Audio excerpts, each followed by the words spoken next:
Welcome to Thinking Deeper by 6-7. I Oh, want you to picture a reality where the boundary between our world and the spirit world doesn't just get blurry, it completely evaporates. right. Imagine a place where the moon isn't just a rock in the sky, but a criminal deity with a scandalous past. Hmm. A place where a sneeze isn't just a reflex, it's a phone call from death that you have to hang up on, quick. Where disease isn't biology, it's a person. A person you can literally put in a basket and carry out of your village. And where the spirits of your dead relatives are just hanging from the trees, waiting. Today, we are taking a deep dive into the Folklore Notes, Volume 2 Konkan.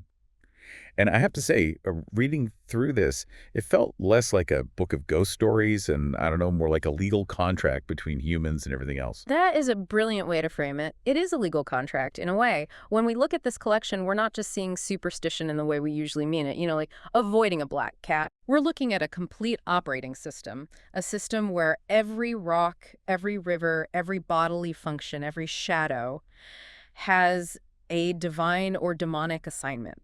It's a world of incredibly high anxiety, but also high agency. High agency, that's interesting. I would think the opposite. When you've got gods and demons everywhere, you'd feel like a helpless pawn. Well, think about it from, say, a modern atheist perspective. If you get sick, it's just random, it's chaos, and that's terrifying because there's no reason. Right, it's just bad luck. Exactly. But in this Konkan worldview, nothing is random. If you have a fever, a specific spirit caused it, and if you know the cause, You can find the cure. you can perform the cure, you can negotiate, you can fight back. It turns the whole human experience from just a series of accidents into a manageable system of transactions. Okay, so let's get into those transactions. We should probably start at the very top, the celestial stage, the sun, the moon, and the earth. To us, the sun is a star, a ball of gas. Yeah. But in these texts, the sun sounds more like a mercenary landlord. Mercenary is a good word for it. In these texts, the sun is a deity, sure, but he's not this benevolent father figure. He requires payment Payment for what? The sunlight? for his protection. The source material is very specific about this, especially when it comes to the Brahmins, the priestly caste. If a Brahmin neglects his daily worship of the sun, it isn't just, a lapse in discipline.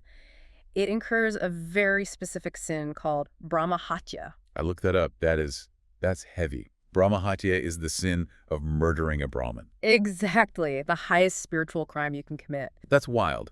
So hitting the snooze button and missing your morning prayers is spiritually the same as murder. That seems like a massive escalation. It creates immense pressure, but the pressure is there for a reason, because the sun, you see, is fighting a war every single day. The text mentions this fascinating belief. The sun rejoices at the birth of a Brahmin. Okay. Not because he loves babies, but because he sees that child as a military investment. He's recruiting soldiers for a war. He's recruiting suppliers for his war. The belief is that the sun gives 1 million cows in charity at the birth of a Brahmin. He fronts the capital, so to speak. 1 million cows. 1 million cows. He does this because he knows that when this Brahmin grows up and offers arghya, that's the oblation of water to him, that water becomes weaponized. Weaponized water. I love it. Literally.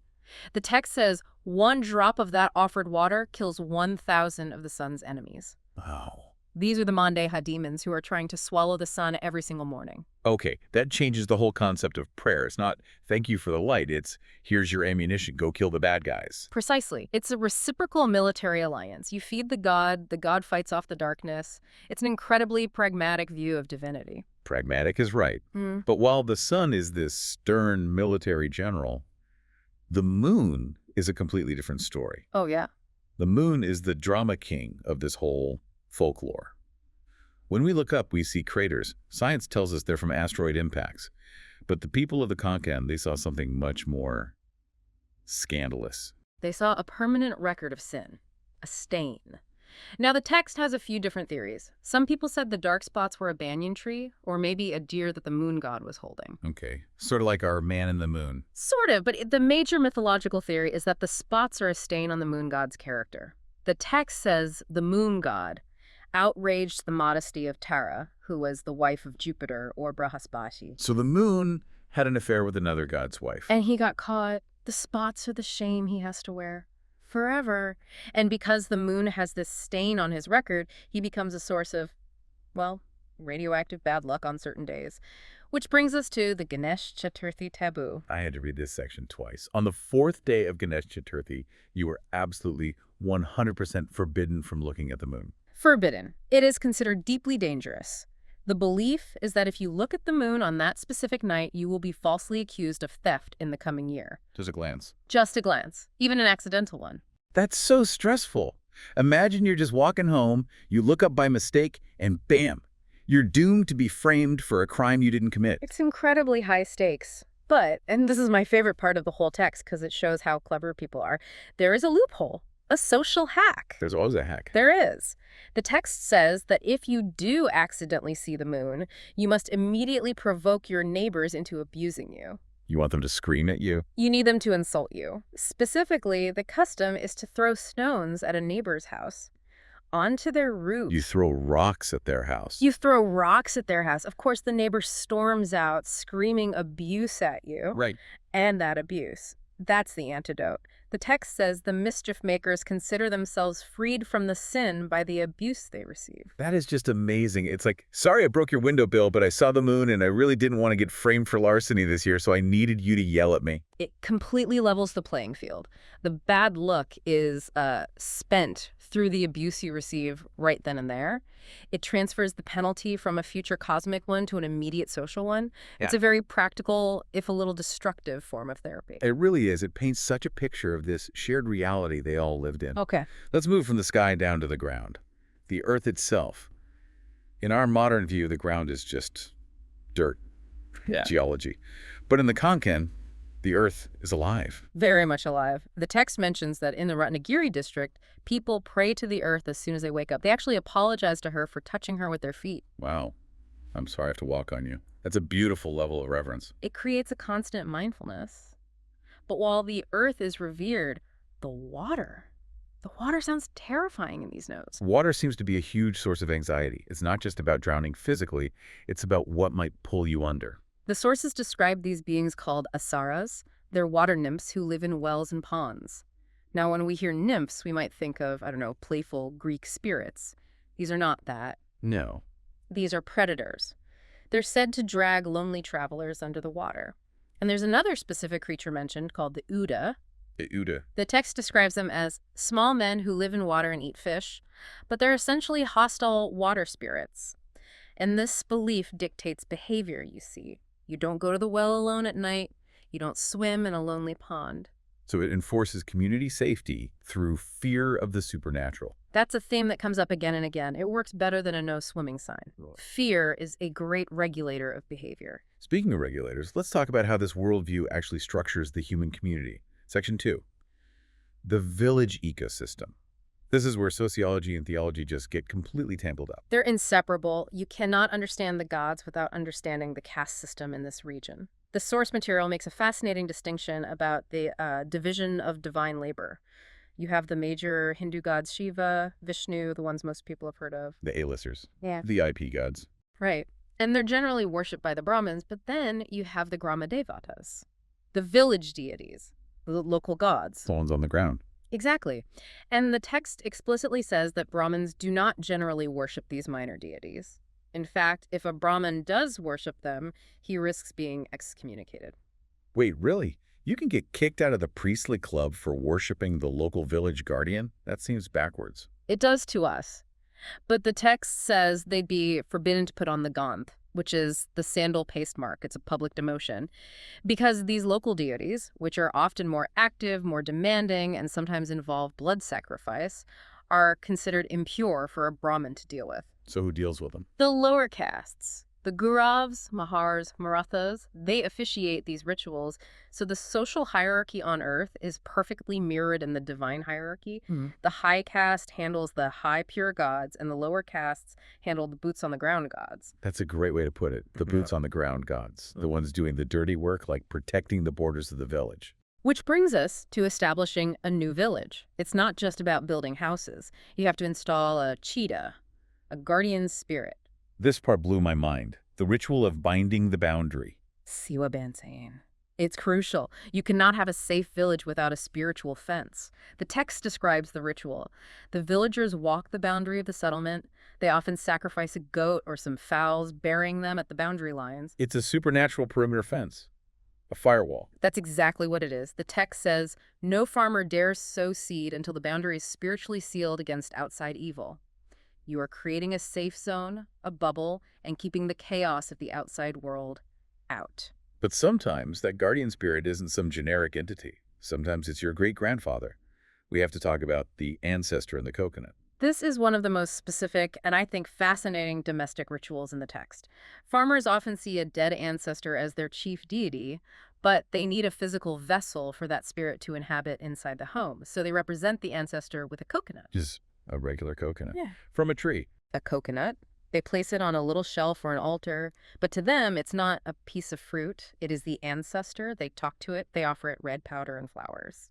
That actually sounds kind of comforting, having your ancestors right there watching over you. It is comforting, but in the Konkan, comfort usually comes with a side of aggression. Here's the kicker. They curse their enemies in front of it. You're kidding. Grandpa Coconut, please destroy my neighbor who keeps letting his goat eat my vegetables. Essentially, yes. They believe they can bring evil upon their enemies by stating their grievances to this coconut ancestor. It shows how the dead are never really gone. They're just sitting on a shelf, listening, and ready to intervene in your property disputes. It's not just worship. It's using the dead as a tool for justice, or, revenge. That is the perfect segue to what is probably the scariest part of this deep dive. Section 3, the malevolent dead. We've talked about guardians, but what about the ghosts that just want to hurt you? The boot. The taxonomy of ghosts in the Konkan is incredibly detailed. The sources give us a specific set of rules for how a person becomes a ghost. And it's almost always the violent death rule. Drowning, accidents, executions. Never just died peacefully in their sleep at age 95. Rarely. It's about trauma. And it's also about unfulfilled desires. If you died with a great debt, or before you could get married, or before you had a son, you're tethered to the earth by what you didn't get. You become a boot. And the text gives us a clear way to spot them. No shadows. They don't cast shadows, and their feet are turned backward. Ooh, that visual, the backward feet, is so unsettling. It's just wrong enough to trigger that uncanny valley feeling. Imagine seeing someone walking toward you, but their feet are pointing away from you. It marks them as the anti-human. Everything about them is reversed, and the variety of these spirits is what makes the folklore so rich. For instance, you have the Vital. The king of spirits. He's not just some random ghost. He's like the ghost boss. He's a deity, really. The text says he walks the village at night, patrolling with his platoon of demons. And because he walks so much, the villagers have to provide him with equipment. Specifically, shoes. Real shoes, like from a store. Real shoes. A new pair is offered to him every month at his shrine, and the villagers claim that after a month, the shoes are found completely worn out. That is such a tangible detail. It's not just a story. It's, look, the soles are thin. The Vital has been working. It validates the belief. It makes the invisible visible. Then you have a more tragic figure, the Munja. It's the spirit of a Brahmin boy who died after his thread ceremony, which is his initiation, but before he could get married. So he's stuck in a sort of spiritual puberty. Forever, he lives in people trees. He frightens people. He's mischievous, sometimes malevolent because he was denied his adulthood. He's a spirit of pure frustration. And on the other end of that spectrum, you have the Hadal. The Hadal or Hadali. This is, frankly, a terrifying spirit. It's the ghost of a woman who died in childbirth or during menstruation.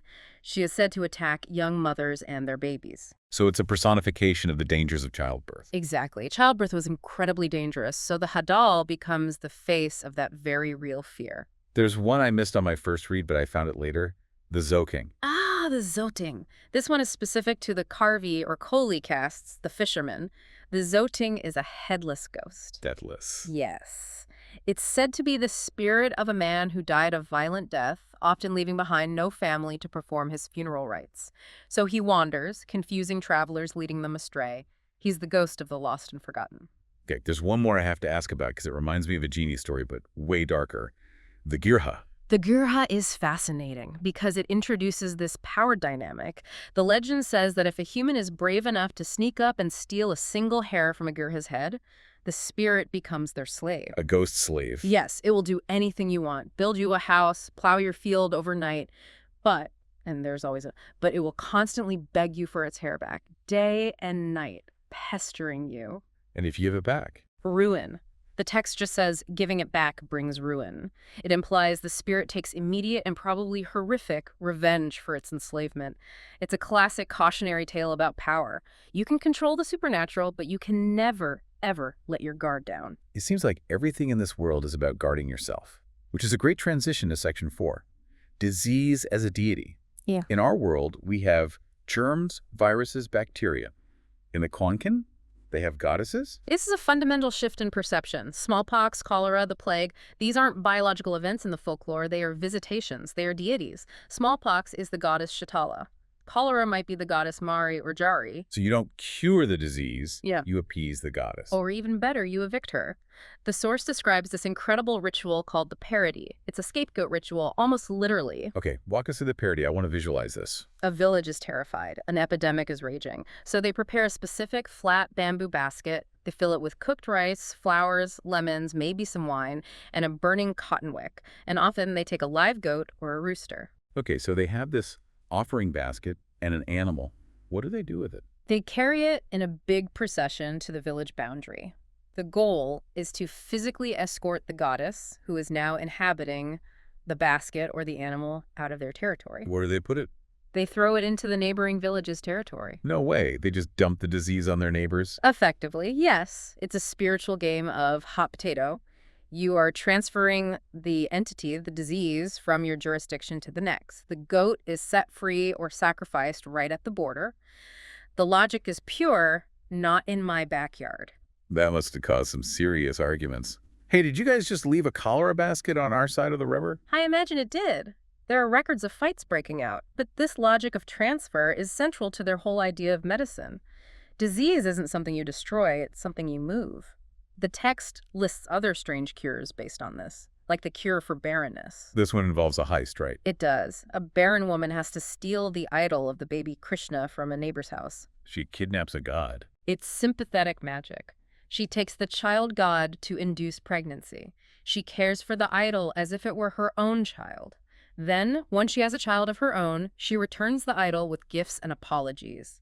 You are acting out the reality you want until it becomes true. And then there's the darker version of transfer, the burning garment. This is much more sinister. To get healthy, you secretly cut a piece of a healthy person's clothing, burn it, and drink the ash mixed with water. Why? The belief is you are stealing their health. You are transferring the spirit of your disease from you to them. So if I find a little square cut out of the back of my shirt, I should be worried. You should be very worried. It means someone is trying to download their sickness into your system. It implies that health is a zero-sum game. For me to get better, you might have to get worse. It's a world where nothing is neutral. Everything is a sign. Which brings us to section 5, the architecture of luck and omen. We talked about sneezing in the intro. Let's unpack that. Why is a simple sneeze so dangerous? In a lot of cultures, a sneeze is associated with the soul leaving the body or demons trying to get in. In the Konkan, a sneeze is interpreted as the call of death. Thoughtful. Very. The text says you are required to snap your fingers or say live 100 years to counter the omen. But of course, it gets more complicated. The direction you're facing matters. Of course it does. If you sneeze and you happen to be facing west, it's good luck. If you're facing north, south, or east, bad luck. So if I feel a sneeze coming on, I need to whip out a compass immediately. Pretty much. And it depends on when you sneeze. If you sneeze right at the start of a journey or a task, stop. It's a bad omen. Turn back. But if a sick person sneezes, that's a sign of recovery. It's this complex matrix of interpretation for everything. It really seems like they have a rule for every conceivable event. What about dreams? We all have weird dreams. How did they read those? They often used a logic of opposites. The text says that dreams frequently mean the reverse of what you see. Give me an example. If you dream of death, it actually foretells a long life. But if you dream of a wedding, that foretells a death in the family. That is terrifying. You wake up all happy from a dream about a beautiful wedding, and your grandmother just starts crying. Exactly. There are also specific bad omens. Dreaming of black cows is bad. Dreaming you're climbing an anthill is bad. It's all an attempt to decode the subconscious, to find warnings in the chaos of sleep. And then there's the most famous one of all, the evil eye. The drishti. The evil eye is a near universal concept, but the Konkan remedies are very specific. The most vulnerable people, children, people eating, beautiful objects are the main targets. Targets for what, exactly? Jealousy. For jealousy, for praise that's too lavish, it's a curse delivered by a glance. The text mentions remedies like waving salt or mustard seeds over the victim and then throwing them into a fire. The crackling sound they make is the evil being destroyed. And the naming conventions. This is fascinating. Using opprobrious names. What does that mean? It's a form of protective camouflage. If you have a beautiful child, or if you've lost previous children to illness, you're afraid that spirits or jealous neighbors will cast the evil eye. So you give the child an ugly name. You name them Dondu, which means stone, or Keru, which means rubbish or dirt. You name your beloved child garbage. To make them unattractive to malevolent forces. Oh, that's just garbage, I don't want him. It's a desperate attempt to fly under the spiritual radar. It really shows how high the anxiety levels were around child mortality. You'd do anything, even humiliate your own child with a name, just to keep them alive. Absolutely. It's not a silly belief, it's a desperate survival strategy born from very real, very harsh conditions. Okay, let's move to our final section. Witchcraft and the black arts. We've got ghosts, we've got gods, but we also have humans who actively manipulate this system, the Chetikin. The witch. The description in the source material is vivid. These are secret societies of women who meet at burning grounds cremation sites on no moon nights. That is classic horror movie imagery. It is. The text says they go naked, carrying burning coals from their homes, and they have a physical tell. If you suspect someone is a Chetikin, you're supposed to watch them while they sleep. And what are you looking for? Froth on the lips. Froth on the lips, got it. And what kind of power do they have? They can turn people into animals. Tigers, dogs. They can ruin crops with a glance. They're the agents of chaos within the village, not from outside. But the countermeasures are interesting. To repel a witch, the text suggests keeping an old shoe or a broom at the door. Again with the shoes. The Vital wants new shoes. The witch hates old shoes. Footwear is strangely central to Konkan magic. It is. It's all about purity and impurity. Yeah. An old shoe is unclean. It repels that kind of magic. But not all magic users are bad. You have the professional exorcists. The text makes a clear distinction between the Devrishi and the Bagat. What's the difference? They both bust ghosts. Right. They do, but their methods are completely different. The Devrishi is like a technician or a lawyer. He uses mantras. He chants sacred formulas. He uses calculations to compel the spirit to leave. It's very formal. Okay, and the Fagat? The Fagat is a medium. He removes the spirit by becoming possessed himself. So he fights fire with fire. Exactly. He dances the spirit out. He invites a powerful, often warlike deity into his own body to battle the intruder. It's a much more visceral, much more dangerous profession. The Devrishi stays safe behind his book. The Fagat steps into the ring. So we've looked at the sky, the village, the ghosts, diseases, omens, witches. When you pull back and look at this entire intricate picture, what's the big takeaway? I see a system, as we said at the start, of high anxiety. But it's also a system that absolutely refuses to accept randomness. In our world, sometimes things just happen. You get sick, you trip and fall, you lose your wallet. We call it chance. We shrug our shoulders. But in the Konkan? In the Konkan, nothing is random. If you trip, a spirit tripped you. If you get sick, a goddess visited you. If your crop fails, a witch looked at it. That sounds completely exhausting. It is exhausting, but it's also empowering.